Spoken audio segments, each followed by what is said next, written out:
കടങ്ങൾ അകറ്റുന്ന ശിവൻ.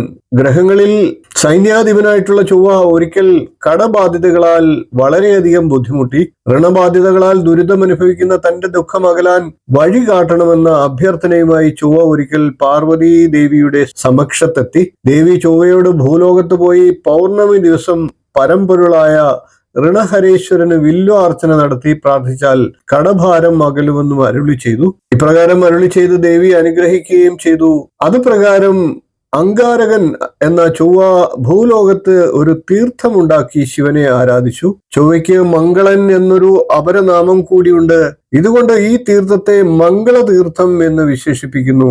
ചൊവ്വയുടെ ദുരിതം അകറ്റിയതിനാൽ ദേവിയെ മംഗളാംബിക എന്നും വിളിക്കുന്നു. തിരുവണ്ണാമലൈ ജില്ലയിൽ പെരണംപാക്കത്തുള്ള ഈ ഋണഹരേശ്വര ക്ഷേത്രത്തിലെ ലിംഗത്തിനും ദേവിക്കും ഞായർ, തിങ്കൾ, ചൊവ്വ ദിവസങ്ങളിൽ നെയ്ദീപം കത്തിച്ച് പ്രാർത്ഥിച്ചാൽ കടദുരിതങ്ങൾ മാറും എന്നാണ് ഭക്തരുടെ അചഞ്ചലമായ വിശ്വാസവും അനുഭവവും. കടബാധ്യതകളുള്ള എല്ലാവർക്കും തിരുവണ്ണാമലയിലെ പെരണംപാക്കത്തുള്ള ഋണഹരേശ്വര ക്ഷേത്രത്തിൽ ദർശനം നടത്തി ഇപ്രകാരം വഴിപാട് നടത്താവുന്നതാണ്.